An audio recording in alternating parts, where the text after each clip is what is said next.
Je dois remercier aussi Nathalie Boudet, chorégraphe, qui nous a aidés à travailler sur notre corps. Je remercie tout particulièrement Christian Peckert qui est à la régie. Ce 12e spectacle de l'atelier de création poétique est un petit peu particulier. Nous avons travaillé pendant 6 mois, de janvier jusqu'au mois de juin. On a écrit beaucoup de textes. On en a écrit 150 et on en a sélectionné 45. Alors, c'est beaucoup. Le spectacle dure 1h45. Donc, c'est exigeant pour vous, comme c'est exigeant, bien évidemment, pour les membres de l'atelier. Je sais que vous allez être concentrés. Je sais aussi que vous avez une écoute de la poésie. Les créations que vous allez entendre ce soir sont toutes originales. Elles viennent du plus profond de la subjectivité des membres de l'atelier. Il y aura peut-être de la fragilité, certaines imperfections. C'est un work in progress, c'est un état du travail à un moment donné de l'atelier.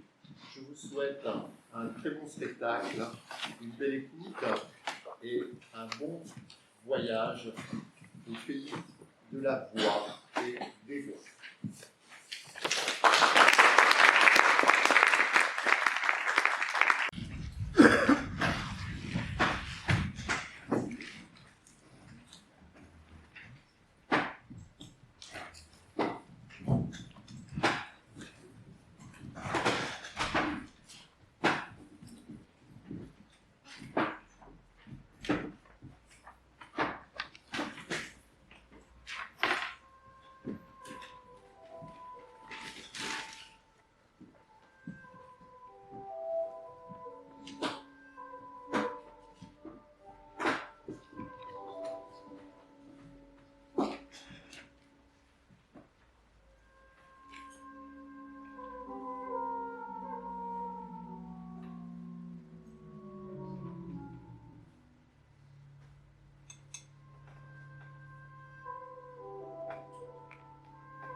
Un goût minéral au fond d'un album photo, printemps vibratoire. Je descends dans leur salée, je redeviens enfant sauvage qui fait le choix de se raconter des histoires face au soleil et à la roche.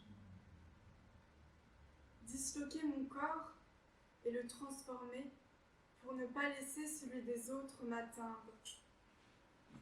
Et oui, je me rappelle, quand maman tirait les fils de la terre, sa magie restait encore accrochée à mon ombre.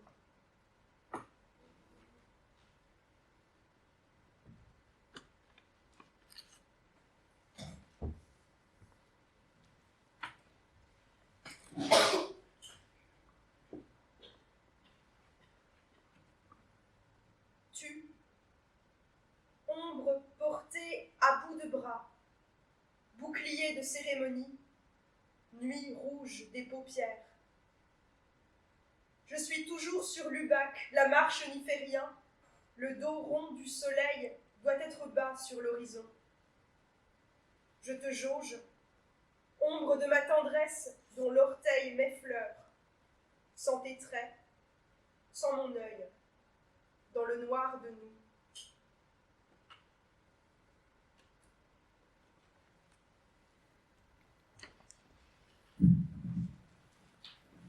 Première partie. Genèse. Et Dieu a dit, La terre poussera des pousses, des plantes semant des semences, des arbres à fruits, faisant un fruit selon son espèce, sa semence en lui sur la terre. Et ce fut ainsi. Henri Méchenique, au commencement, traduction de la Genèse.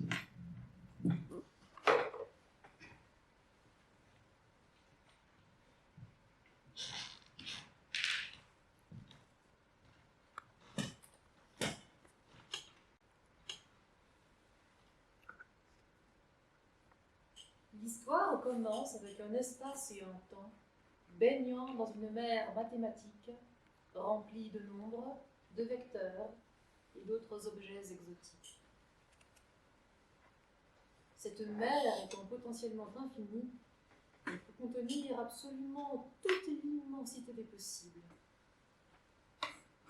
Aussi, dans ces eaux fondamentales, des perturbations infiniment variées sont nées, se sont propagées et ont interagi entre elles, avant de disparaître inéluctablement. Par la force des choses, donc, à un endroit et en temps qui n'y était en rien prédisposé, la vie carbonée est apparue. Elle se trouve sur des planètes rocheuses qui, régulièrement, accomplit des révolutions autour de l'étoile située à quelques 150 millions de kilomètres d'elle. La distance est telle, en vérité, que l'énergie photonique et calorifique émanant de cette étoile parvient jusqu'à la planète en quantité ni trop faible ni trop importante, permettant ainsi à l'eau et aux minéraux qui jonchent sa surface d'avoir de multiples interactions. Si bien que des molécules organiques apparaissent, et même un peu plus tard, l'acide désoxyribonucléique. Une molécule étonnante, contraignant les éléments de son environnement à la reproduire et à perpétuer son information. Il aura suffi qu'elle apparaisse dans une seule flaque d'eau, absolument par hasard, pour qu'elle se répande ensuite sur toute la surface de la planète et encore au-delà. Cette planète ressemble comme deux gouttes d'eau à la nôtre. Alors, par souci de simplicité, on va lui donner le même nom. La Terre. Encore un peu plus tard, sur la Terre, la vie s'est beaucoup diversifiée. Certes, lorsqu'il se produit dans son environnement des événements dont elle n'est pas elle-même à l'origine, elle ne peut plus se reproduire en autant de temps et en autant de fois que son métabolisme le permettrait. Parfois même, elle provoque elle-même des événements qui réduisent à long terme sa diversité et menacent de la faire disparaître.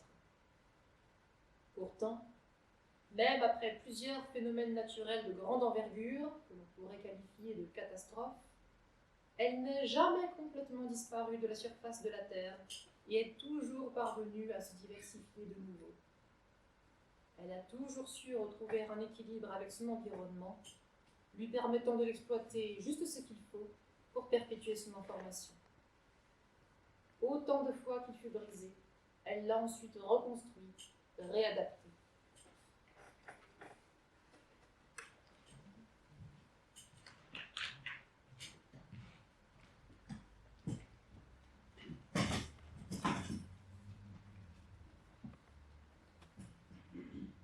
Il y a longtemps, Dieu a commencé à tirer les fils de la terre. C'était un sacré chantier.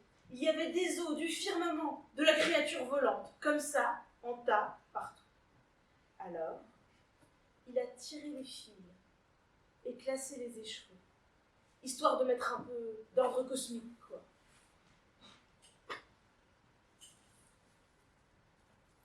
Il a même fait un glébeux. Il a tiré un fils de la terre. Et puis, quand on tire les fils de la terre, ça fait un peu du mouvement comme on veut, façon marionnette, c'est sympa, quoi. Ou pas, c'était un sacré chantier. Bon, lessive, et on recommence. Enfin, je veux dire, on continue. Plus question de tirer des fils de la terre, hein. Puis surtout, plus besoin, parce que depuis l'embrouille avec le serpent, les femmes mettent bas. Mais pas maman. Elle a mis au monde des fils, dans la peine, comme dans le bouquin, mais à l'envers, les 4 fers en l'air, sur une table et vers le haut. C'était un sacré chantier. Mais maman, elle s'en foutait de tout ça. Et elle a tiré ses fils de la terre avec beaucoup de classe. Des fois même, elle les y renvoyait. Ils partaient jouer, et là, on voyait très bien qu'ils avaient été tirés de la terre. Bon, lessive, et on recommence. C'était un sacré chantier.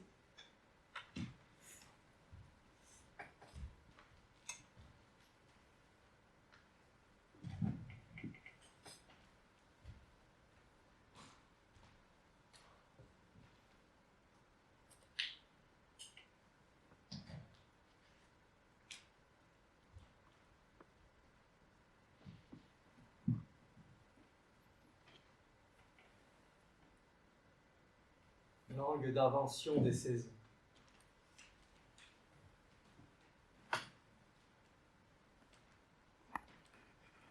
À des bouches d'écloses, la salive sait se faire fleuve. Où puise-t-elle? A-t-elle un glacier qu'elle trouve en nous-mêmes? Les fleuves ont un nom de toujours, et chaque mot qui s'y déverse va résonner hors de portée. Le flot dépasse le mot. Le vide tressaillit, écarté, craintif d'être emporté par le fleuve. À cœur du sang, sans le cœur, mais par le cœur. Le sang, c'est être lave, et laver le glacier, poncer sa neige, souffler les braises, et pousser le fleuve en amont. Et toutes ces rimes orphelines, loin, si loin, jetées dans leur éternel automne, en plein milieu du fleuve. Ont-elles peur? Salive-t-elle en arrière des « Maman, maman ». Le silence que je leur donne aime l'hiver, c'est là qu'il pousse, trouvé de lui. C'est un œil perçant qu'on arrose à l'envers. Il voit le fleuve et sait y nager, mais il fait l'impasse pour n'être qu'un immobile gîte.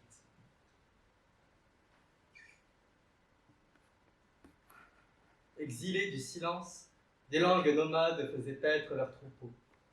Et s'en allant à leur sonner grâce au confluent, ils chantèrent le soleil, et le soleil les chanta. Passe l'estive d'un jour.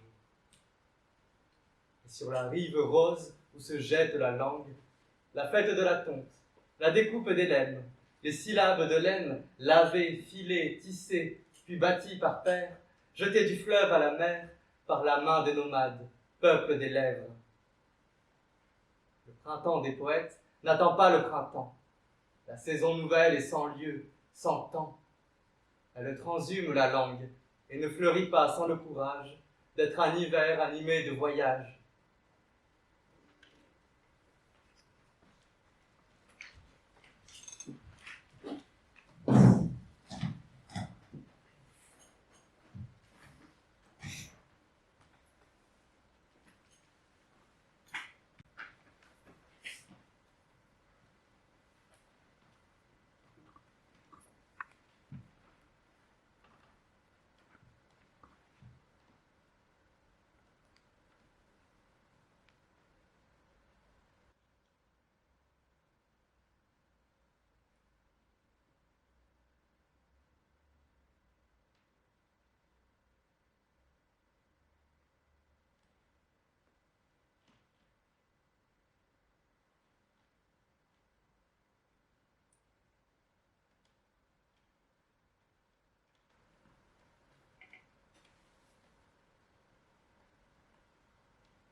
Mater lacrimosa. Jadis, les nuages tiraient le fil de la terre. Ils faisaient la pluie et le beau temps. Ils donnaient une cadence à la prose du matin et du sens au calligramme d'Apollinaire. Depuis le réchauffement qu'on dit climatique et le feu dans les bassines, les poètes pleurent sous les lacrymos. Ils brûlent leurs lignes par les deux bouts et ne trouvent plus de sens aux saisons. Certains inventent une langue de ruines et de plâtre, d'apocalypse et de désastre. Ils célèbrent l'éclipse de la raison. D'autres font le choix de la nudité et appellent le malheur sur les gardiens du désert. Certains vont même jusqu'à se trancher la langue après avoir crié à la fin de la poésie. Mais nous ne sommes pas de cela, parce qu'il n'y a pas de fin à la poésie. Nous savons que seul le poème invente les saisons et qu'il y aura des poètes, aussi longtemps qu'il existera sur cette terre un enfant qui pleure et qui apprend, dans la douceur des larmes, la langue des fleurs et des choses muettes.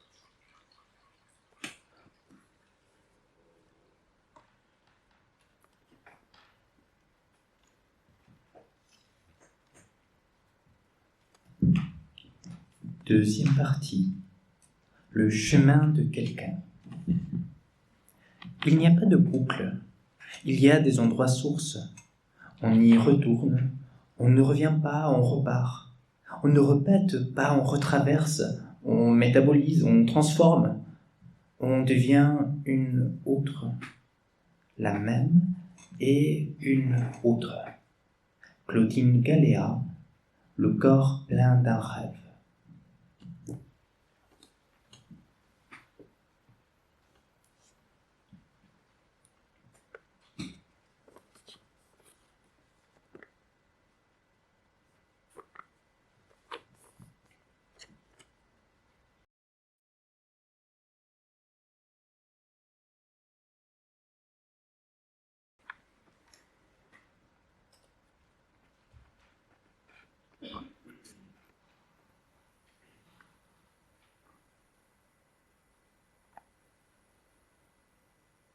L'été qui se dilue dans ton départ, toujours nouveau, toujours las de lui-même, est un murmure cauchemardesque que l'ignorance du temps décore de spectres.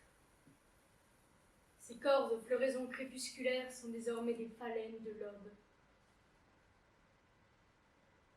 Les rainures vides des feuilles à la dentelle morte sont l'affabulatrice respiration que le pouvoir-être dont ton absence me donne.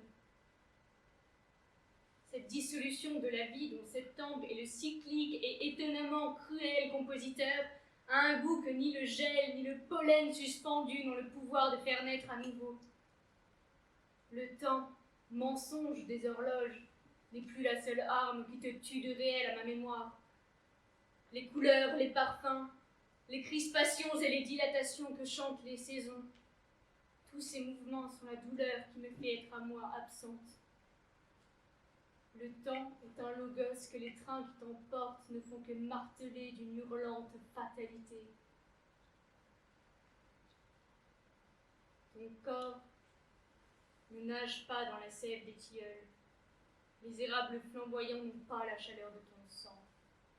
Le microcosme de ton être disparaît à tous les reflets, toutes les résonances.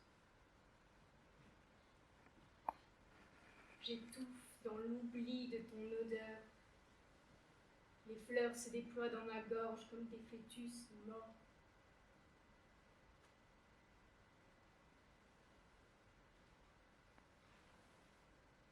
Ma conscience n'a plus de lumière.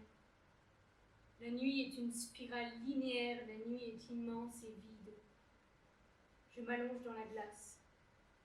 Les hiéroglyphes de mon souffle sont un message que tu liras. Si toutefois les bourgeons existent, si le printemps est au pied des églises, ta main de marbre est le tombeau qui me berce. Les roses pourrissent du dialogue absent des saisons.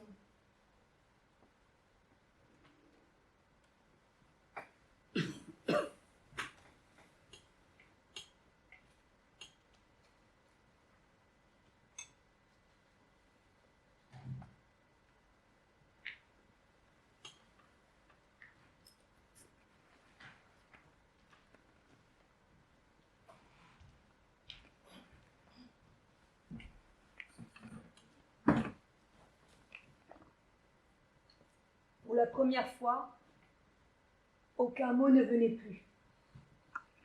La gorge nouée, les sanglots ravalés, le sens premier du mot grandir m'avait échappé. Il semblait mort ce qui était parfois advenu, enfin, je dirais plutôt autrefois, Hier, une aisance nouvelle, un calme assommant.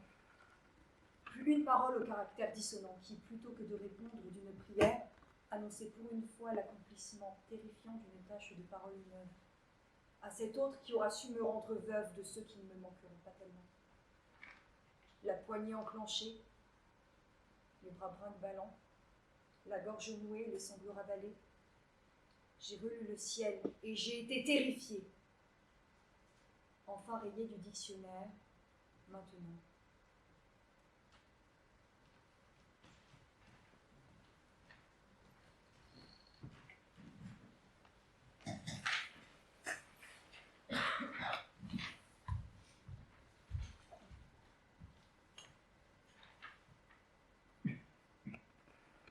Instable est cette embarcation dans laquelle je me suis fourré, pour naviguer dans les eaux troubles de leur vie. Je m'y installais facilement sans demander aux sages leur avis, eux qui savent comment y échapper. À tout moment, je savais qu'elle pouvait mal tourner. Mais pour les leçons que j'allais tirer d'elle, j'avais accepté un compromis, car je savais qu'au terme de ce passage, mon caractère serait affermi et que d'elle, ce ne sont que de bons souvenirs j'allais garder. Naïf que je suis, dans cette école, j'ai mis ma confiance.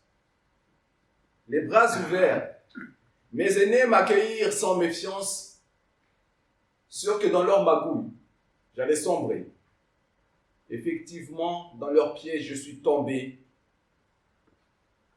car c'était eux, avec les encadreurs, mes bourreaux, qui allaient me mettre derrière les barreaux, puisque le lendemain, personne ne mourut.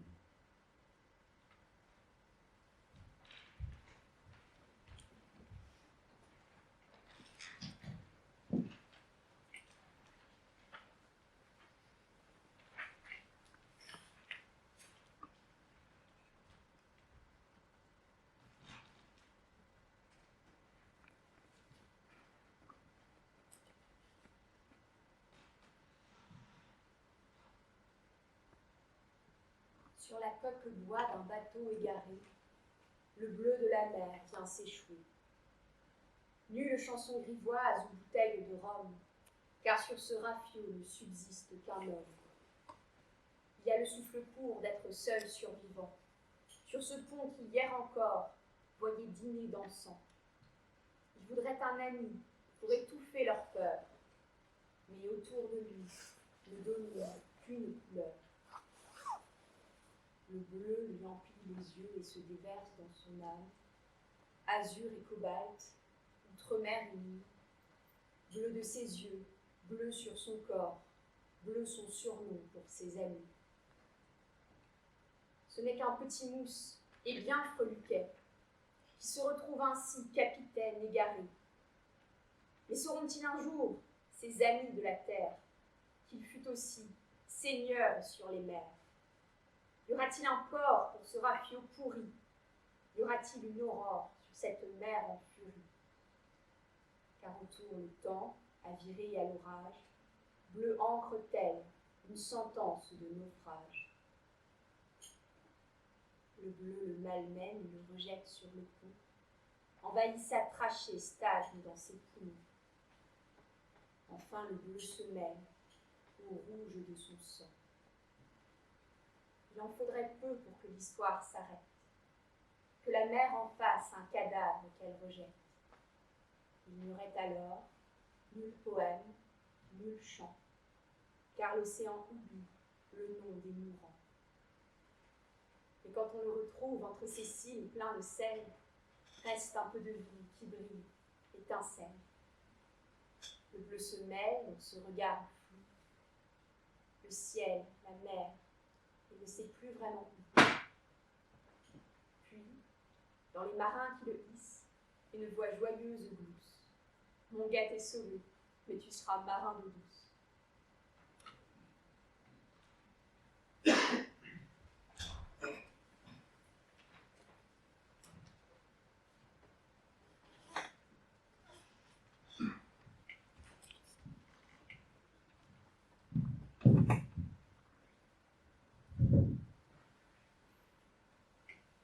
dans ma tête.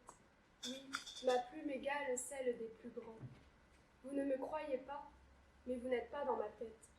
C'est beau ce qui s'y passe, personne ne le voit. Mais ce qui sort de mes doigts, ce ne sont que douleur et malheur. Pourquoi? Je me le suis toujours demandé. L'inspiration ne n'est-elle que du noir, l'abîme du cœur? Peut-être. Pourtant, ce que je peux lire ailleurs, ce sont autres. Moi, non. Ce n'est que le tourment d'un enfant oublié. Parfois, l'écriture ne sert à rien. On ne sait plus quoi écrire. Les mêmes sujets dans la tête. Pourquoi digérer 100 fois? Pourquoi les transformer, les réécrire sous d'autres formes? Et pourtant, c'est ce que je fais là, maintenant. Le poète, pardon, la poétesse, veut son propre tourment.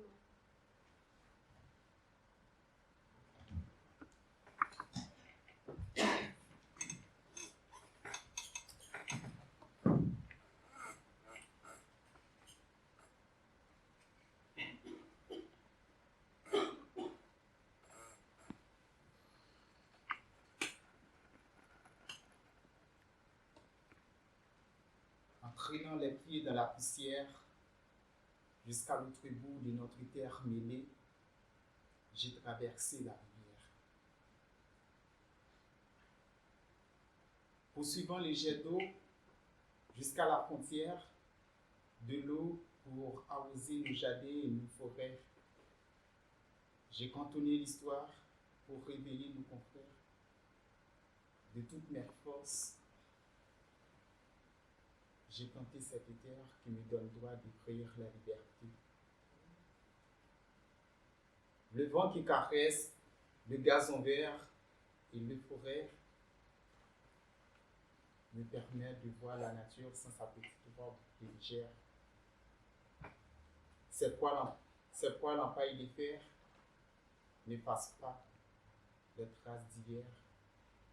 J'ai le foie dans la chair, comme si le temps reste encore en hiver. Le ciel ne fait plus pipi sur la terre bénie, même pas au lit. Rivière massacre, ma tête nous sent en décrit.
De l'artiste, je ne vois que des cadavres putréfiés sur le sol abandonné des villages. Même s'il y a des territoires perdus qui peuvent se perdre dans le flot, rien n'est pire qu'un cœur savant qui se met à aimer un rythme, glaçant même le chant des oiseaux.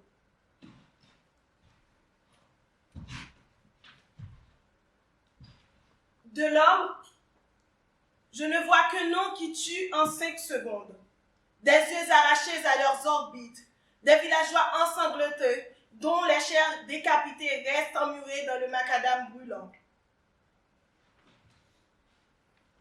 Alors, j'interdis à ce cœur que je ne reconnais pas de rendre hommage à cet thomiste dont chaque barre est un aveu assassin de la douleur humaine.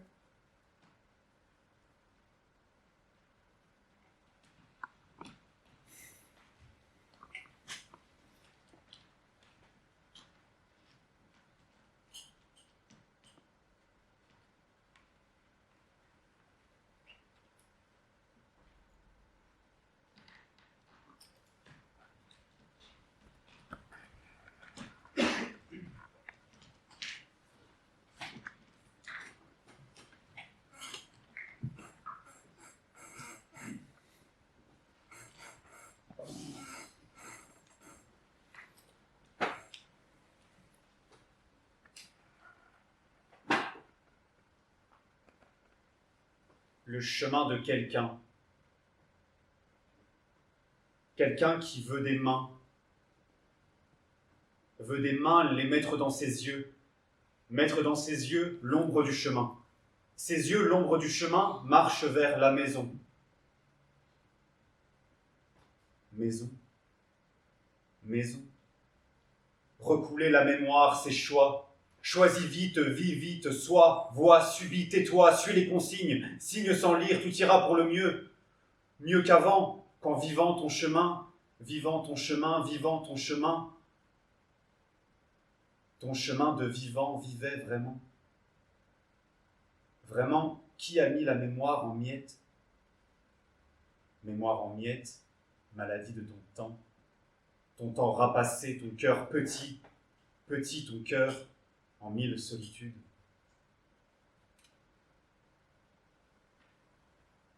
Petit Pousset, tout seul, cherche quelqu'un. Quelqu'un sur son chemin se perd. Personne. Personne ne répond. Personne ne répond.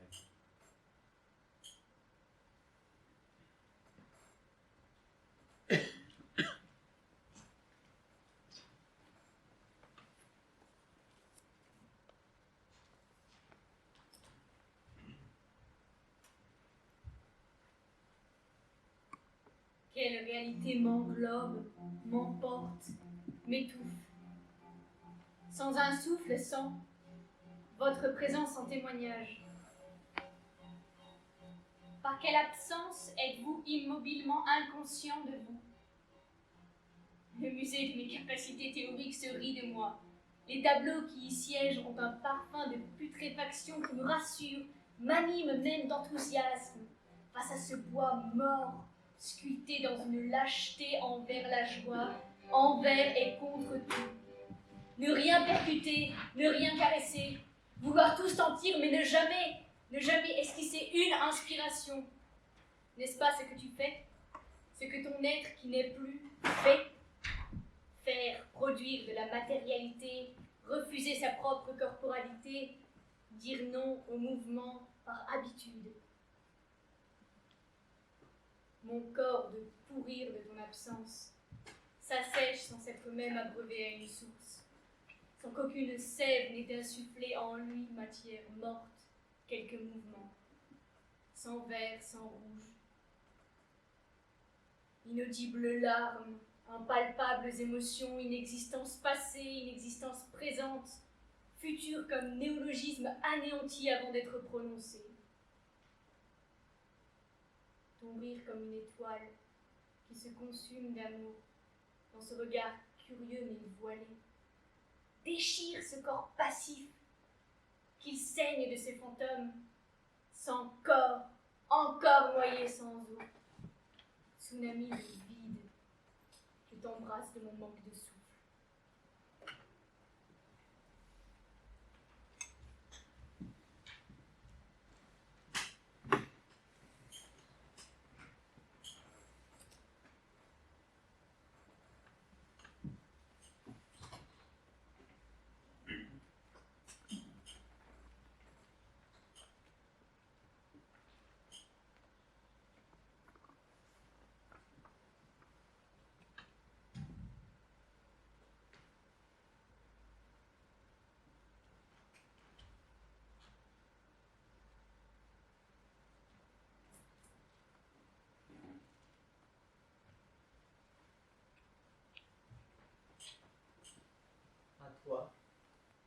Toi que je ne sais, apprends-moi le poème.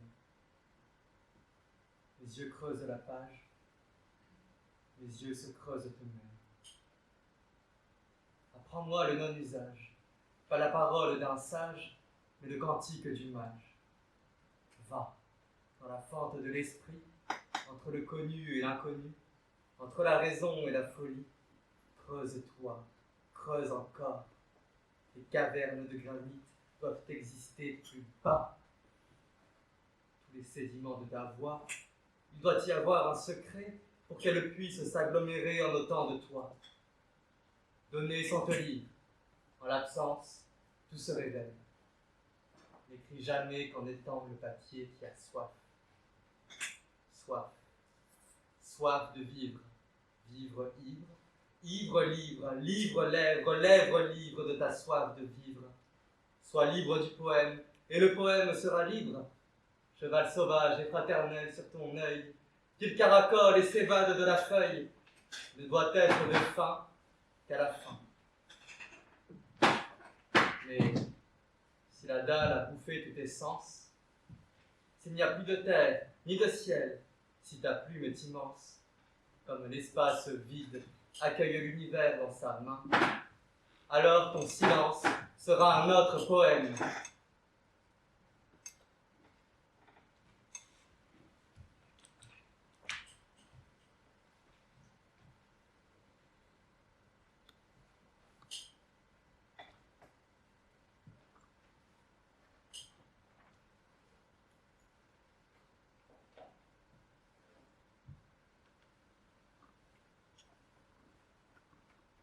Une lettre un peu noircie se délite sur un coin de table et les murmures s'enfuient sous les rideaux. Un rire déchire la fenêtre. Il me semble que la réalité dérape. Je plonge dans l'eau glacée et les mots dispersent un peu de rêve sous mes paupières. Un sentiment étrange survient lorsque la nuit transforme les visages. Le lendemain, personne ne meurt. Le café trace des lignes de destin vers d'autres fêtes au fond des tasses. Les enfants sont partis. Je sors de l'auberge, les paumes encore rouges de l'aube dans la glace.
Troisième partie, prendre corps. Et bois comme une pure et divine liqueur, le feu clair qui remplit les espaces limpides, le langage des fleurs et des choses muettes. Charles Baudelaire, Élévation.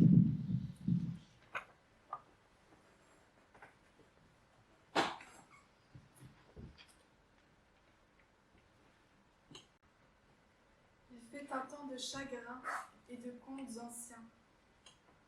L'aube étant son infini, devant mon corps refroidi, réveil matin.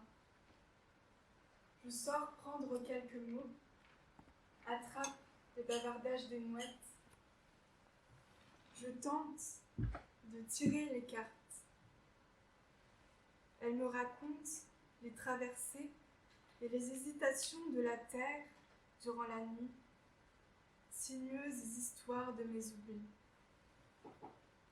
Cette petite écorchure au point de mes poumons qui me coupe parfois la respiration. Oui, il fait un temps de pleurs avec les dieux et j'y fais face.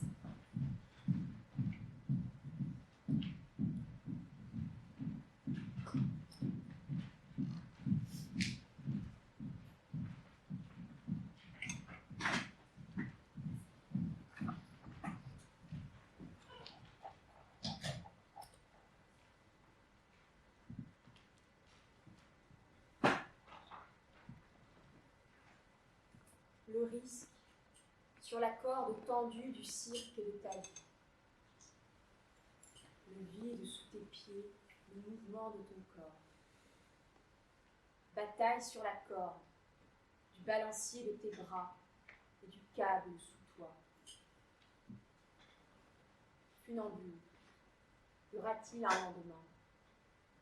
Tu peux te briser le cou, les ailes avec lesquelles tu danses. Plomb, plume, papier ou sang. Funambule, y aura-t-il un lendemain? Plomb ou plume, avec quoi voleras-tu ce soir?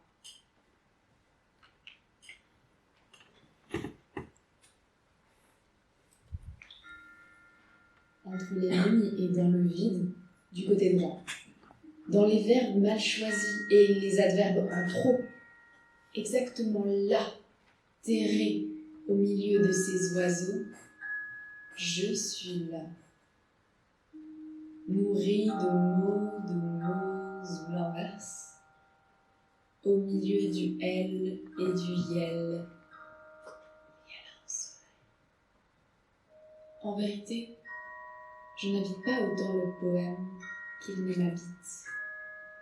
Mon stylo dans la main, je ne triture pas plus que le poème ne me triture.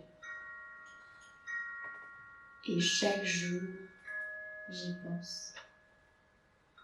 C'est pour essayer de faire des vers ma maison, je les choisis comme je sélectionne minutieusement au magasin de bricolage la couleur de la peinture pour les murs, la texture du bois de ma bibliothèque, l'intensité de la lumière que j'allumerai quand il fera noir.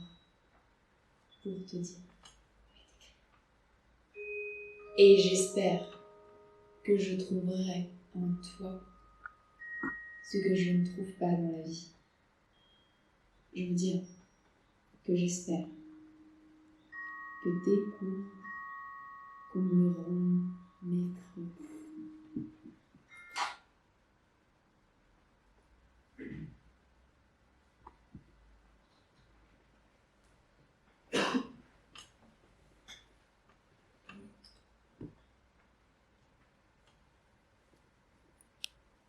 Allongé, le soleil effleure mes lèvres. De ma main, je chasse ces quelques rayons. Des nuages s'approchent, rampants, vaporeux. Ils sont doux à la vue, se mélangent entre eux pour former, si je puis dire, l'ineffable. Une frénésie, assortie à un bonheur. Quel est ce bonheur là-haut que je distingue? Lentement, je me redresse, je me lève. Le sable brûle sous mes pieds, mais j'y suis presque. Je m'écoule petit à petit. Mon corps frémit.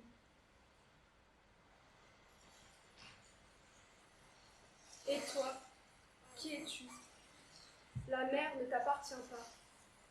Cette ombre s'étend. Le bleu n'est plus. Je bois. Je me noie.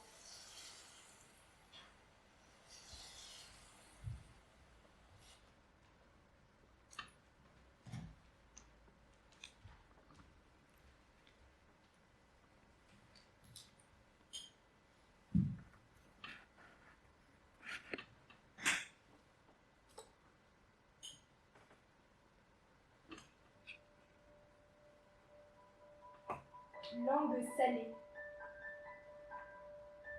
Chaleur sablée. Soleil décline. S'incline. Embrun du soleil. Chatouille les feuilles. S'agite. Cueille une flaque.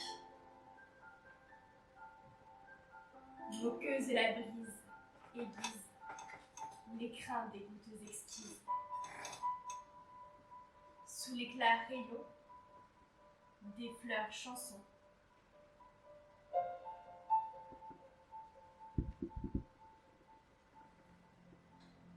Je parle à l'angle du ciel. Je parle la langue des saisons.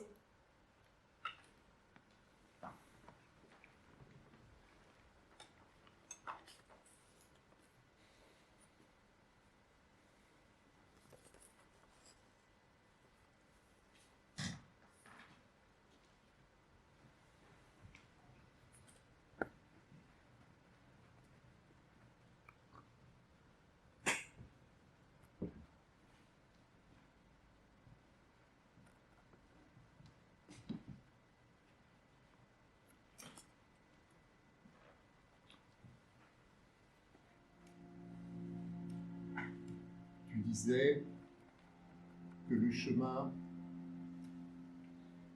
c'est nous qui le faisons en marchant. Tu disais que le lilas sort de nos yeux quand nous pleurons.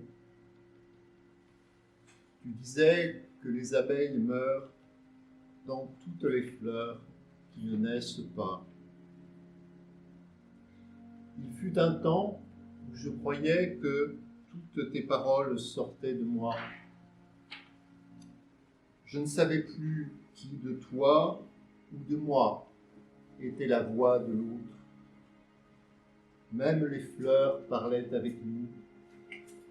Les pierres chantaient le lilas et nos bras devenaient des arbres dans le ciel. Maintenant que je marche plus doucement, je sens tes pieds se multiplier sous mon passage. Ta peau qui pousse sous ma peau, comme les mots engendrent les mots, et le bleu du ciel qui raconte notre histoire.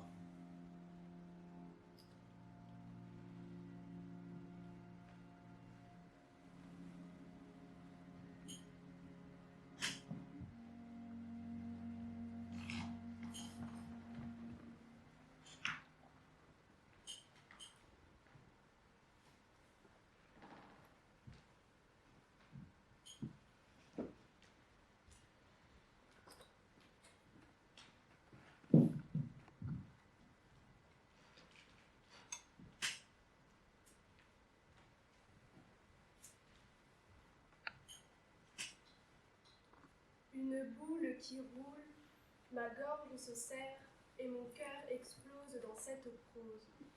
D'où vient ce torrent? Il s'enivre des parfums glacés de mes pensées. Il coule en deçà de mes pieds et je tombe. Ce vide me pince les oreilles. Il n'est qu'illusoire mais je l'entends. Entre ce corps absent et celui qui s'enflamme de colère, un creux s'anime. La fumée danse et mon âme s'éteint. Une tristesse encore, c'est ce vent qui souffle, c'est ce papillon qui disparaît.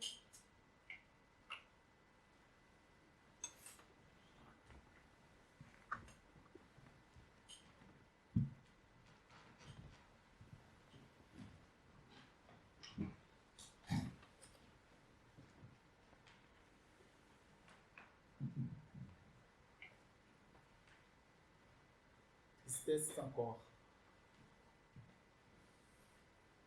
Je suis comme une leçon mal apprise, mal comprise. Je n'ai que des verbes mal conjugués, des mots mal prononcés, un sentiment mal exprimé. Je suis un sang qui cherche encore des veines, une palpitation qui cherche un cœur. Une sensation qui cherche sa douceur ou sa douleur. J'avais une vie de barbe et moustache. Maintenant, il ne me reste que des soucis.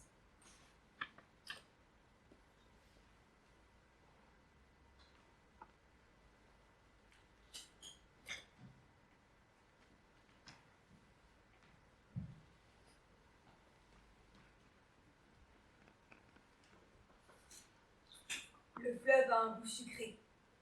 Je m'en délecte puis m'en débecte. Sous un saule pleureur tout à fait particulier, je me retrouve couverte de taches multicolores. Je bois mon corps à la recherche de la moindre goutte de nectar. Et les pépins d'un fruit du dragon dévalent mon corps succinctement. Je les gobe, et ce qui s'apparente à de l'eau, une gelée visqueuse, une marmelade d'amidon s'introduit dans mes narines, dans mes tympans, dans mes pores. Le bruit est sourd. Je le chasse pour laisser place aux douces sensations qui me chatouillent la peau. Le fleuve est tout jaune et je l'avale tout entier. Voilà que je sens en mon ventre un objet solide que je m'arrache. Plus une pirogue ne passe. Et même s'il y en avait, je ne parviendrais pas à les apercevoir, car mes yeux sont changés en cerises, m'attracher un crachat dans la mer. Mes poumons ont l'air d'un gribouillage et mon sang est un poison. Une drogue trop plaisante.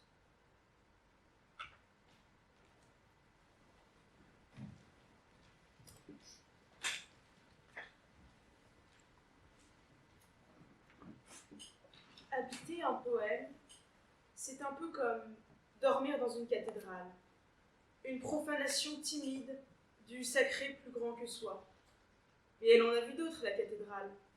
Un sol marécageux, un évêque désargenté, des pillages, des rénovations, des guerres, des œuvres entreposées là, des réparations, des œuvres créées pour elle, comme un poème acclamé, oublié, réédité, mal interprété, supérieurement compris, haï, puis adulé. Mais moi, puis-je de mon propre chef, avec une illégitimité coupable, dormir dans une cathédrale, comme une clocharde en pèlerinage fantastique? Ces choses-là sont trop intimes pour ne pas être faites en secret. Je veux m'allonger sur le sol dur du poème et frissonner de son froid grandiose pour mieux sentir la chaleur au creux de mon ventre, faire entrer dans mes poumons des poussières de lui et les chasser hors de mes alvéoles dans un soupir. Le poème se met alors face à moi. Et tandis qu'au plus près, je ne serai jamais que dans le sein de la cathédrale, pour habiter le poème, je dois le réduire encore, et cannibale impie, l'avaler, le faire rouler sur ma langue, sentir ses palpitations rythmer mon corps, et voir enfin renaître en moi ce que j'ai détruit, comme un pyromane qui mangerait les cendres et des édifices anéantis pour les incorporer à son être.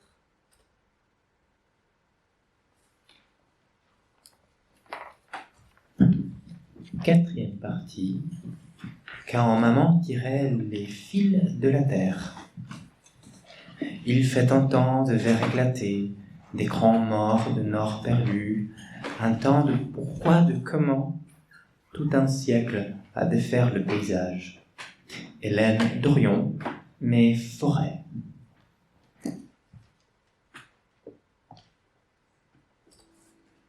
De la terre et depuis toujours, j'ai tiré mon corps. Fils ou fille, on n'a pas choisi. La terre pourtant crie qu'il y en a un de mauvais.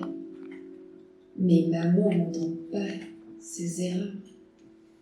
Butée de son air supérieur, elle te dira que c'est ce qu'elle a toujours voulu. Mais hier encore, je m'en souviens de cette façon. Les fils tiraient eux-mêmes les fils de la terre. Ils disaient qu'ils se salissaient les mains, dévotion sans nom. Et cela pour notre intérêt, parce qu'on ne sait pas ce qui nous est bon.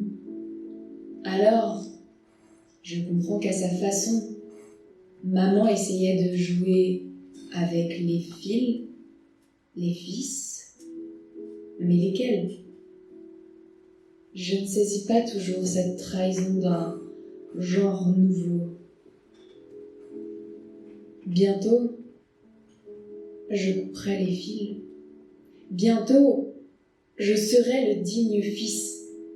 Bientôt parti. La vie au bout d'un fil.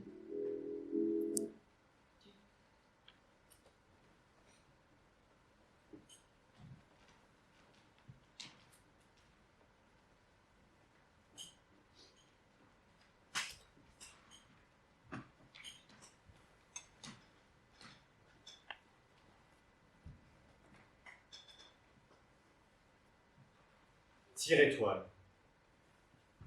Il leur restait la griffe systématique et récurrente du cauchemar pour le restant de leur jour. Et avec elle, le cri angoissé, parce que sans réponse, l'appel de leur mère. Jean-Pierre Guénaud, Paroles de Poilu.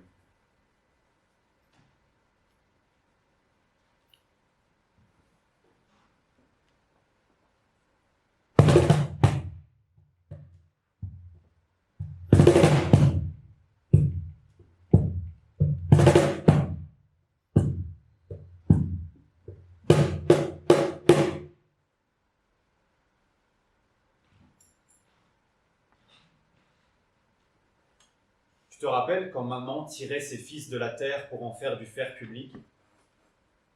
Tu te rappelles la gare, grande agonie, ciel cimenté derrière la crinière du feu? Tu te rappelles avoir souri à la ruine, éternité, ta vide? Une fille croisée au bal croise les bras sur des barbelés à pétales. Belle étoile. Le ventre de la terre braille maman jusqu'à la nuit. Nourrissez la machine inventée pour naître à l'envers, vers le néant des enfants et des fusils. Bouche cousue. Tu avais juré à maman. Tu avais promis à ta mère. C'était hier, tu te rappelles, quand les étoiles ne tiraient pas.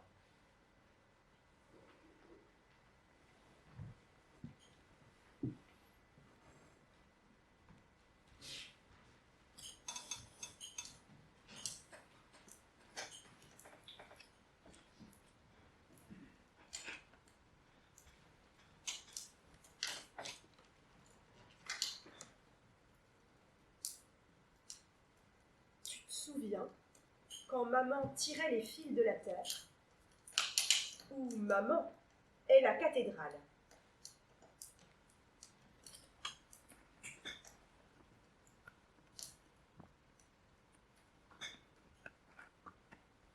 Elle a planté ses chevilles dans le marécage. De longues chevilles brunes, jusque là où ça ne fuit plus, jusqu'à la plante. Bien ancrée la plante, bien plantée là où ça ne fuit plus, là où ça reste, car elle s'installait pour longtemps. Et ça n'était pas comme d'un arbre ou d'un homme, des racines de choses vivantes pour boire le monde et puis retourner à la terre, mais un début, le début de la démesure, du longtemps et du haut. Et quand elle a eu planté ses talons et qu'ils ont fait partie de l'autre nuit, il y avait eu des signes. Le sol s'était crevé comme une gencive. Les moustiques avaient péri. La fièvre était différente. Elle a déplié son dos. Et ses vertèbres étaient sans mesure. Et les souffles se coupaient et creusaient le tronc des arbres et des hommes dont les racines étaient jaunes. Les vertèbres venaient après les vertèbres et il se faisait en chacun un silence tout blanc qu'il fallait combler aussitôt. Immobile, enfin, et immense, elle a commencé son œuvre d'espace et de temps. et elle n'a pas bourgeonné, ne s'est pas couverte de fleurs, et aucun fruit surmûri n'a nourri la terre qu'elle transperçait.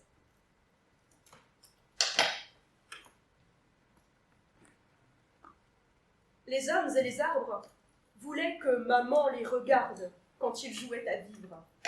Et maman, debout, n'avait pas de visage derrière le bleu, là où ça fuit encore, là où ça part.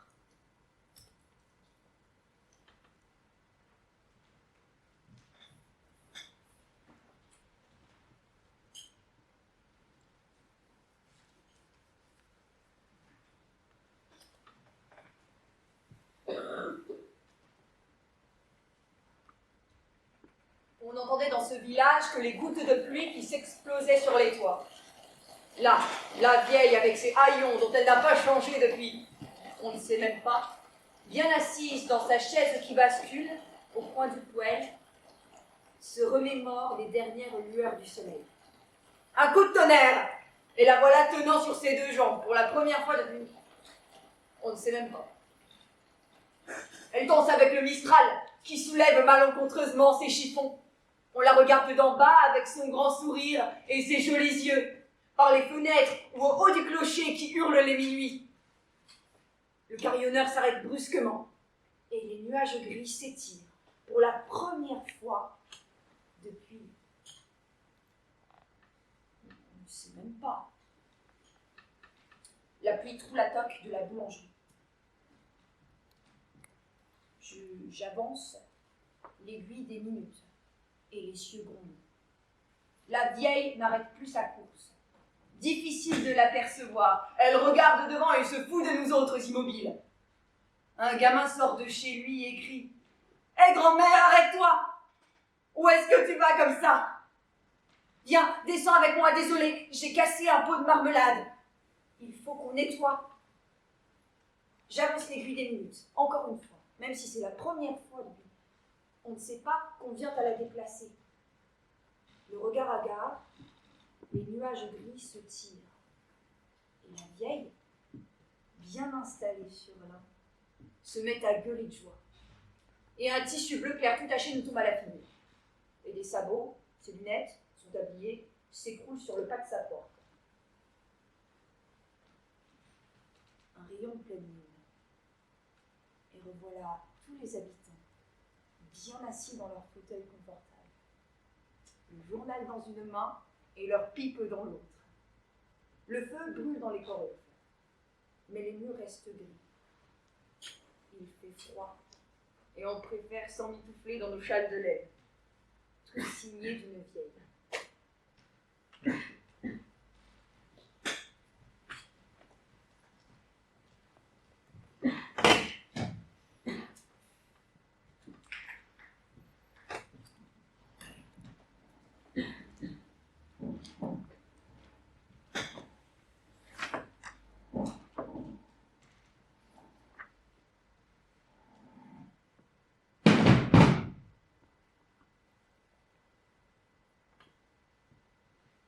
Un jour, je poserai mes valises quelque part. Je m'attacherai à la neige blanche comme les cheveux grisonnants de ma grand-mère. Je serai cette statue de la Vierge debout dans la cathédrale de la ville depuis plus de 100 ans. Mais non cette plante qui meurt à chaque hiver en manque de soleil sur sa peau.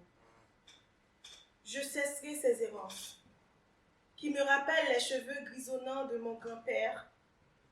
Que dis-je? Mon grand-père n'y est plus. Il n'a jamais été d'ici. Un jour, je te dirai des poèmes tissés au fil de mes souvenirs nomades. Je garderai tes éclats de rire dans l'instant vidé de ma peine. Un jour,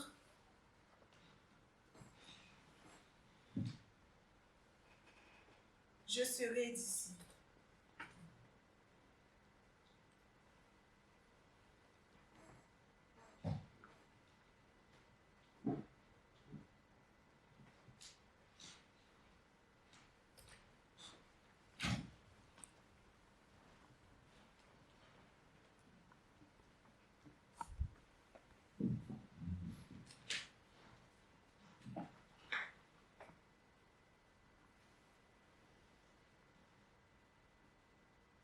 J'ai planté les pieds sans avoir été invité.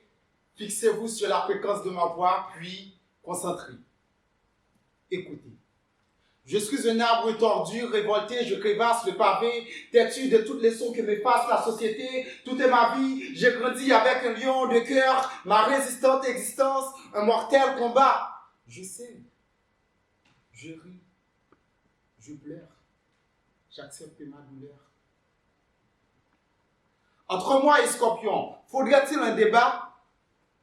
Pressé sur la route pour portail, au cours du parcours, on ignore les détails. Comme de multiples étoiles, on veut tous briller, mais on reste comme des vélos déjantés avec des rayons pliés. École de fans, prolifère en réseau, on couronne les panneaux. Plus des yeux de poisson sur les réseaux sociaux. Être bon dans les médias n'est pas signe de bon écrivain, mais il ne défend que le pain quotidien. Quand vous lisez un livre prêté, le livre nous lit au message, alors faites attention à chaque passage. C'est avec moi qu'on fait les chaînes qu'on a pas. Je dis, ils ne vont pas. Appelle-moi aux opposants. C'est avec moi qu'on fait les chaînes qu'on abat. Je dis, et ne rompt pas. Appelle-moi aux opposants. Je fais des casse-pieds à cause des chemins crochus. J'ai voulu dresser mes vertèbres après mes songes rompus. En dormant dans mon ajoupa, enveloppé avec les haillons, j'ai rêvé la vie en avion. Je me suis trouvé entre la mer et le ciel. J'ai créé mon propre chemin en aquarelle. Ma vie, douce comme le fiel, je ne cesse de rêver d'une existence de miel. C'est avec moi qu'on fait les chaînes qu'on abat. Je dis, et ne rompt pas. Appelle-moi aux offensés.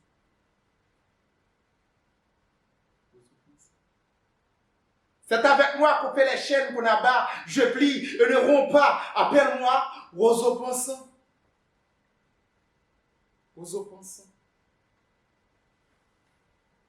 Je suis le détenteur de mon destin, à moi de fixer mon dessin. Tous les poètes sont des fabricateurs de mots. Moi, mon stylo n'a que mon sang pour décrire ces mots. En panne d'inspiration, j'ai collé mon cœur décentré. Papier, béquille de mon âme, j'ai pris appui pour avancer. Tic, tac, tac, tic.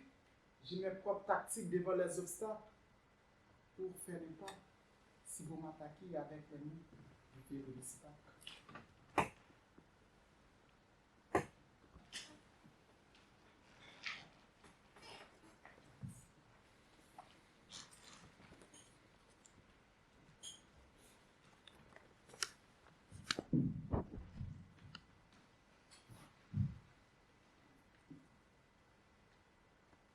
Rappel. Sommeil, minutes en quarantaine. Dehors, il fait un temps d'écran. Des bêtes baissées boivent la vitesse, le corps groggy sous la presse des extrémités. Troc horloge contre vue, vœux lèvres pour la nuit. Vend dernier salaire au prix d'un dernier verre, besoin de blouse, de gens en noir et blanc. Et perdu joie en rangeant ma chambre comme un supermarché. Attends maman sur le banc du mercredi après-midi. Aime depuis hier jusqu'à jamais. Vie d'ivresse, vie de mémoire, vie de galère, ce soir ou ailleurs. Envie de décharge au fond du ventre. Cherche limite à l'illimité.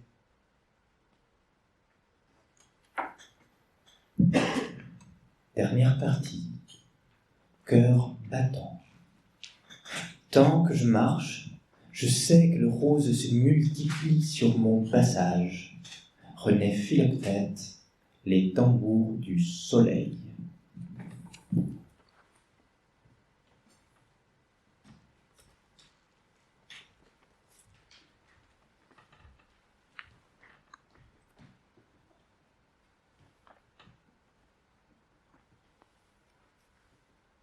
gare est un cœur battant, un ver à soie dont procède chaque fil et les lignes de fuite, et le simpli des Halles, le grenier à blé de l'Europe, la rue du marché, le nombril du monde, les tramways des ombiliques sans fin, le quai Finkmat a toutes les splendeurs du jardin d'Éden.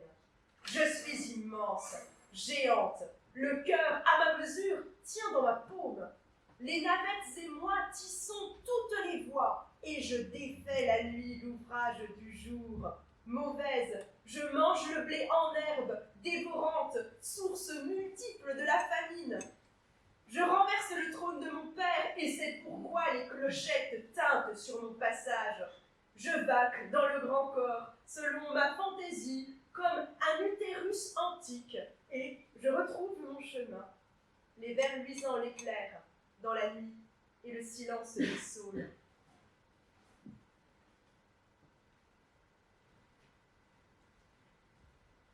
Je sors du bus à petits pas pressés, inaperçus.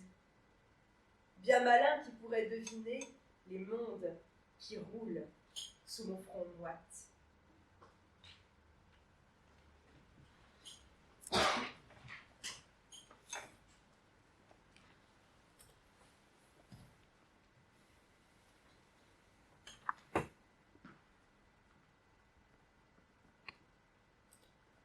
Il fait un temps de brume. Il le fait, ce mot. Petit être perfide. Court vite dans le trop. Trop tout, trop tout. Trop de lettres, trop fort, trop souvenirs. Trop d'esquives du quotidien en sourire du lendemain. Il fait tant. Tourbillon. Cri. Rage. Et vite. Noir. Vite. Courage. Tiens, le temps du mirage.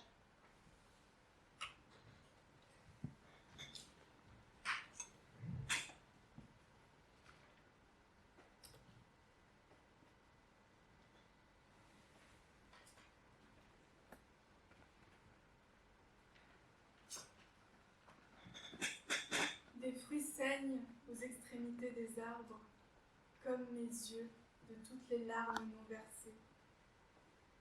Leur jus remplit la rivière dévastée. Mon corps errant, ouvert, passe les portes. Je parle la langue de la mémoire, la langue de toutes les traversées. Témoignage pour ce flot où aucune pirogue ne passe. Elle brûle dans d'autres mains qui tirent les ficelles de l'argent au-dessus de l'environnement.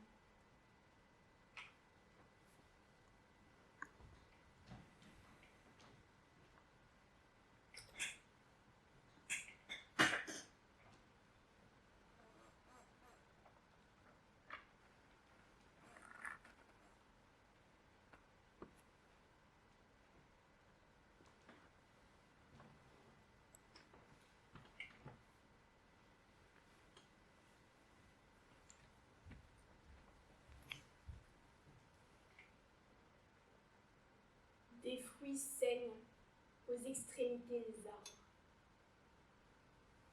Leur jus remplit la rivière. Aucune pirogue ne passe. Silence coule. Le sang saigne. S'emplit la gorge. Des fruits. Les fruits saignent ton sang. Sans cerise, merise. Témoin l'érable, là, encore là. Frappe, déferle les balles, cri de nature qui cueille ton cœur.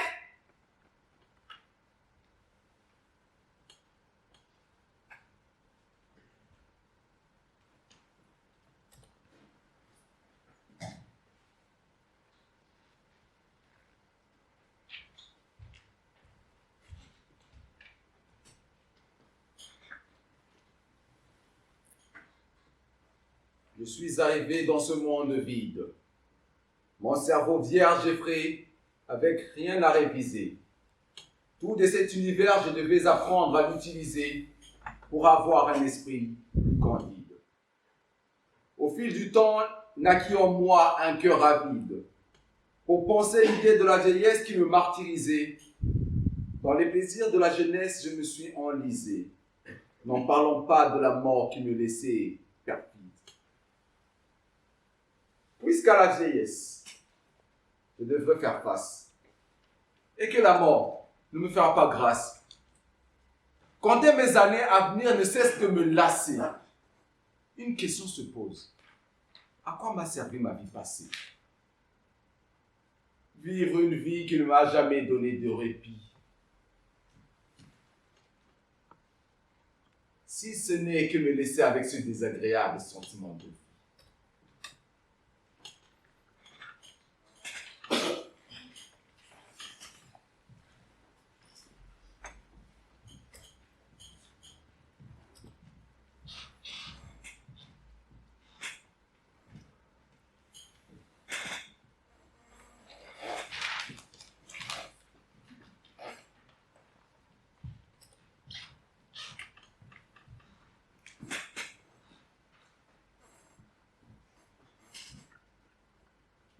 Saignent aux extrémités des arbres, leur jus remplit la rivière, aucune pirogue ne passe.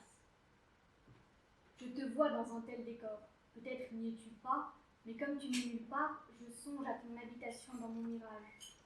Tu pourrais habiter ces cauchemars ensanglantés, tu pourrais y être acteur, mais un mais pédant qui bien sûr n'a pas la grâce d'une justification. La violence s'écoule dans la rivière, elle perd son cristal, elle se noie d'elle-même et ce dans un ordre au règne illégitime. Le consumérisme écologique que tu veux, que tu as voulu, que tu seras obligé de vouloir parce que le capital humaniste est une spirale depuis trop longtemps, a construit un barrage dans le flux naturel. Et c'est seulement en rêverie que me vient le mouvement qui dépasse, submerge, renverse l'ordre, à défaut d'un équilibre né du dialogue. Mais ce mouvement t'exclut. Il s'inspire du microcosme que tu as jadis copié ou reconnu en toi. Ce mouvement se déverse de ton sang dans un paysage que tu ne façonnes plus. Je m'endors ou je meurs, mon frère, ta lâcheté est la mienne, par essence. Aucune pirogue ne passe, aucune pirogue ne passe, il est trop tard. Que le rêve infini soit ma sentence actualisante.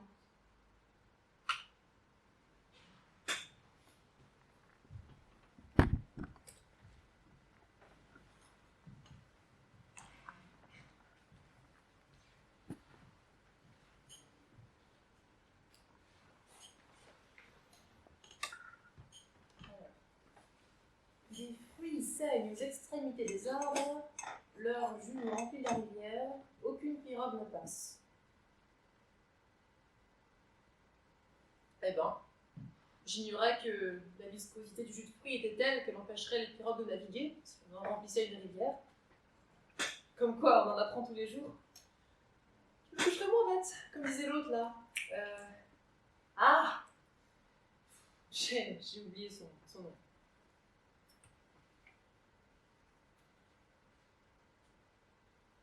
À bien y réfléchir, je me trompe peut-être sur le compte de ces pirogues. Si ça se trouve, elles n'oseraient s'aventurer dans la rivière du jus de fruits par simple peur de se retrouver avec des taches de sucre plein la coque.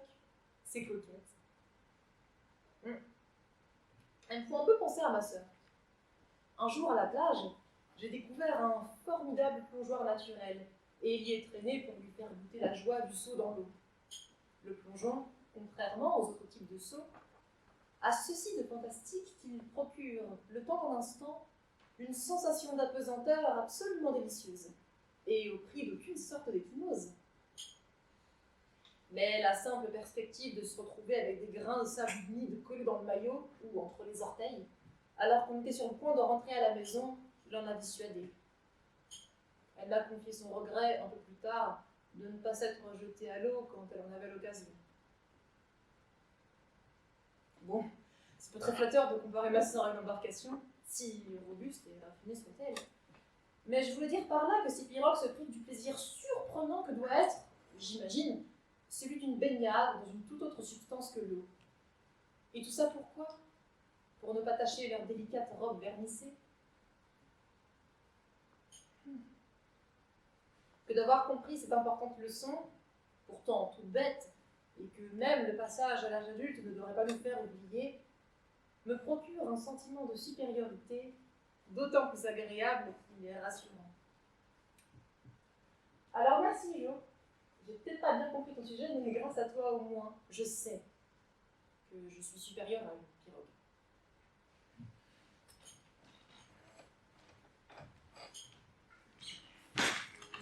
Au bout de ses doigts, on le salit, le petit ange, l'aurore au fond d'une tige, sa pensée dorée. Comme ça, elle se meut, glissant entre les champs d'épinets, elle et la pensée et le mot au bout des bras. Le langage des fleurs qui deviennent des voix muettes, qu'elle s'approprie au fond de sa gorge qui chante, remplie d'un millier de dons de plantes. Toutes ces pensées perdues dans les plaines de son esprit échouent au fond de mes paumes. Alors, je couronne ma tête de ses plus belles cueillettes. Elle morne, c'est ainsi que je réfléchis, à l'abri des langues qui se délient. C'est ainsi que je les aime, les langages infinis. Au bout de ses mains, les bourgeons conquis, et ses yeux qui crient.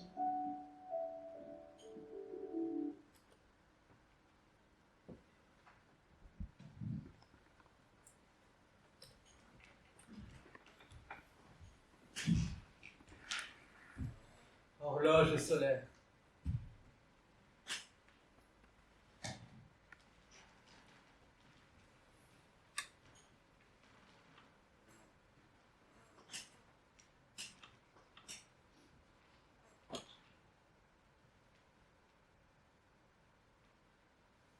Je suis fou d'oublier d'être en ce monde, de préférer regarder mes pensées que devant, d'appeler le sommeil quand me parle un soleil, d'attendre ce je ne sais quoi qui n'arrive pas, de ne pas toucher chaque fleur, miracle. Au moins, nonchalamment, devrais-je, si je m'obstine à ne rien faire, balancer mon corps mou sur la terre, planter mes jambes en piqué, tourner la tête, aiguille solaire, et dire l'heure, la sentir de tout son astre dans mon être. Immobile, sortir mes yeux inutiles, brûlés d'avoir attendu pour ne rien voir, lymphatique et poisseux comme un gros ver noir. Ce ver, il passe dans mes viscères, et je voudrais presque, mon corps jeté, le cracher pour aller derrière la terre, derrière mes sens, derrière ma tête de vis, enfoncée dans les glaires de mon dégoût, pour bien voir l'étendue désertique de mes heures gâchées, de ma vie gâchée, de ce corps fuyant ne laissant rien d'autre qu'une brève ombre. Mon bras tourne, midi passe, il n'a toujours pas de main pour faire. Zénith de chair presque dévot, non par croyance mais d'abandon. J'œuvre circulaire, balaye l'air, éolienne plus trop humaine. Sans prise à la nuque, mon groupe électrogène tente au nulle part. Je suis un rond-point sans voiture, un rond-point sans phrase, un rond-point à la perfection. Je suis parfait d'être rond comme zéro. Les détroits, triangles sains, sont plus courants pour les hommes branchés au courant prophétique. Ils ont le hasard en 3 chiffres, je n'ai pas le bon branchement. J'erre sur le cercle des heures rondes, pas triangulaires, rondes, les heures sans minutes. Mon autre bras est occupé à tenter d'écrire. Écrire sur le désert de ses heures, c'est planter de gros vers noirs dans le désert et espérer voir pousser le laurier, de voir crever le néant. Manger l'air avec le mordant du vaincu, c'est encore vivre. Tuer le temps au lieu d'attendre, maquillage pauvre d'un suicide discret, trop lent pour frapper à temps. Espérer la contusion d'une inébranlable lâcheté qu'on arrose de sang, soi-disant de passe-temps, alors que passe le temps sans être vivant.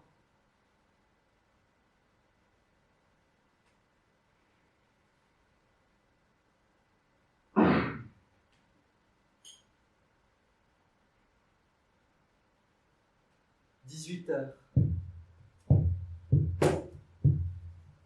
Je touche le sol sans sentir la terre tourner.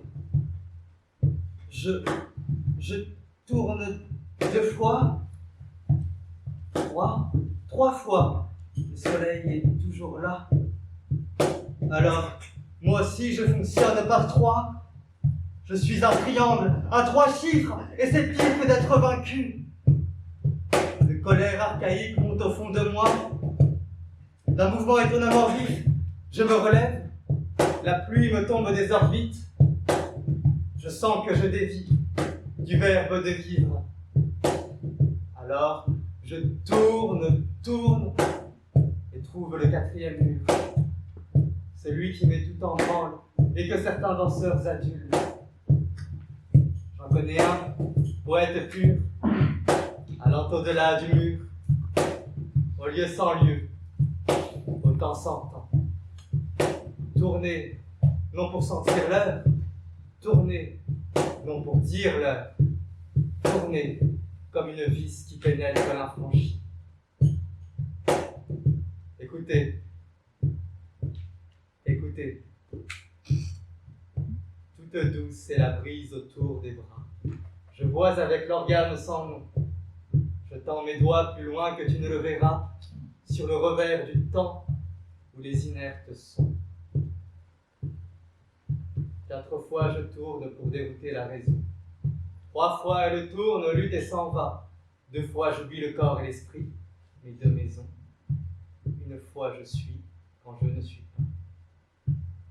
Tendre je flotte porté par d'innombrables voix, que je ne saurais vous décrire en une vie. Le temps diffère l'évadé, muet d'autres voix. J'ai revenu le temps, toute œuvre sans envie. Qu'y a-t-il à envier quand on sent chaque atome plus intensément que ne le devrait un homme?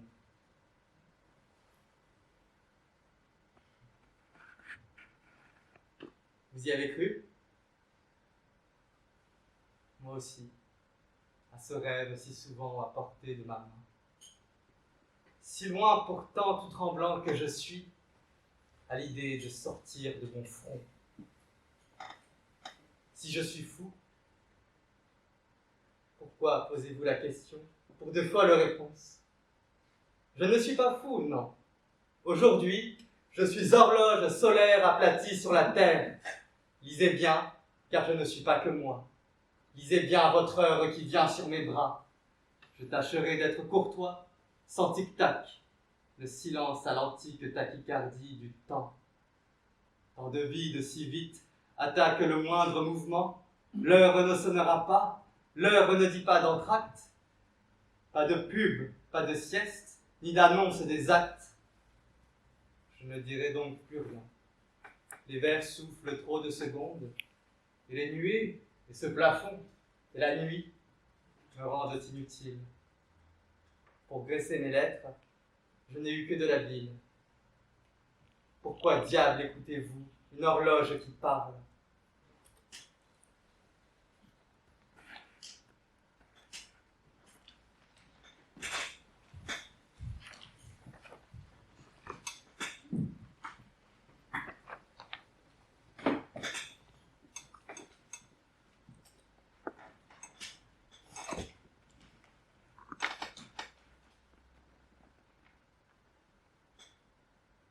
Hier, ma mère me parlait de ces discussions sans fin sur la faim. Elle venait d'entendre des vieux parler de tout ce qui n'allait plus avec un rire effrayé. Ils étaient main dans la main de la mort, tombent sans surprise. Ce même jour, dans l'ombre, je m'étais dit, comme elle est belle, ma mère, sans pourquoi. Et si le hasard avait fait autre sa voix, serais-je ici à chercher, à chaque fois, ce terrible sentiment de vie? Il m'a choisi, et je suis tant bien que mal ce mal qui m'anime, et nuit après nuit le vertige couche ses tresses, et d'espoir en déboire je ne cesse de croire, car j'ai, je crois, cette force qu'il faut pour relever mes rêves, voir ce qui a été fait sans savoir, maladresse du matin, musique mise à nouveau, morceaux de peau brûlés sous le vélo, long voyage en ballon, en année de lucarne. Au soir des promesses, deux êtres se reconnaissent, l'immensité si petite.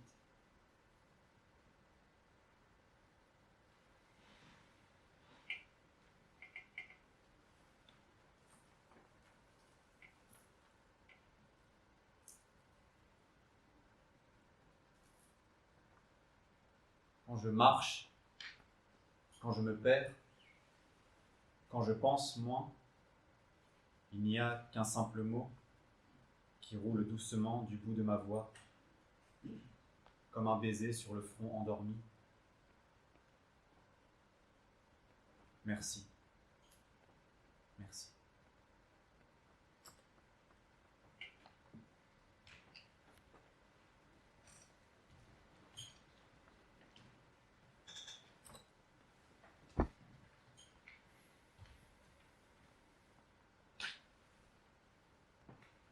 Tant que je marche, je vis crie.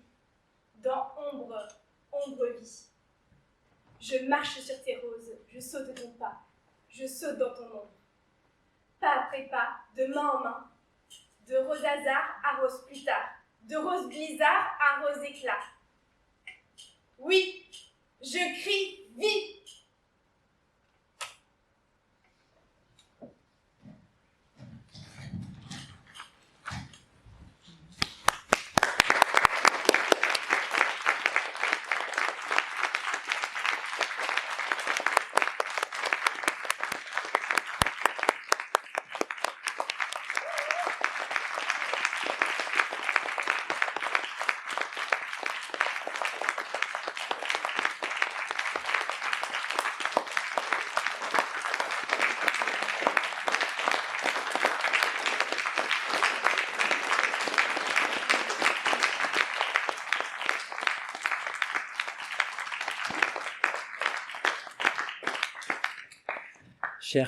Cher public, ça va s'allumer bientôt. Cher public, vous m'entendez mieux. On a un petit cadeau pour vous. Avant que vous ne partiez, vous pouvez imaginer comme une 6e partie de ce spectacle. Donc je vais demander à certains d'entre vous, devant, de venir porter un fil pour cette dernière partie qui s'appelle « Quand le public tire le fil du poème ».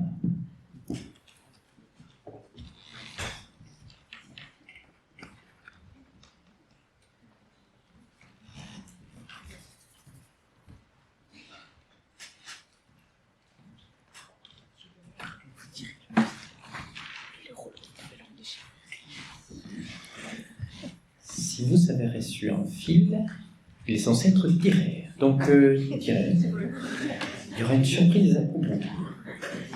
C'est un effort, ça vaut la peine. Si vous n'avez pas reçu de fil, ou vous voulez recevoir un fil, c'est gratuit. Exprimez-vous. Levez la main. Faites des signes.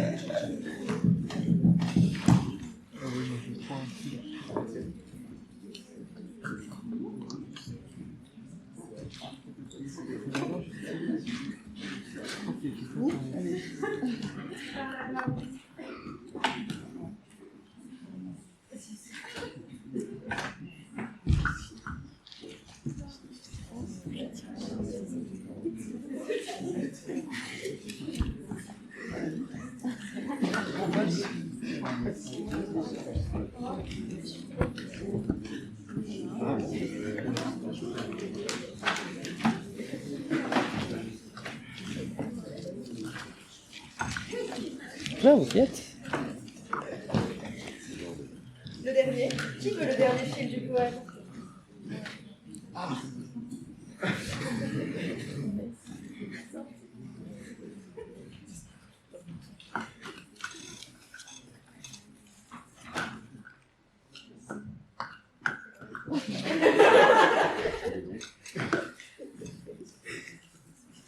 C'est des cadeaux, c'est pour vous. Vous pouvez les prendre avec vous. Merci beaucoup d'être venus, si nombreux, si nombreuses. Merci de votre écoute et de votre attention.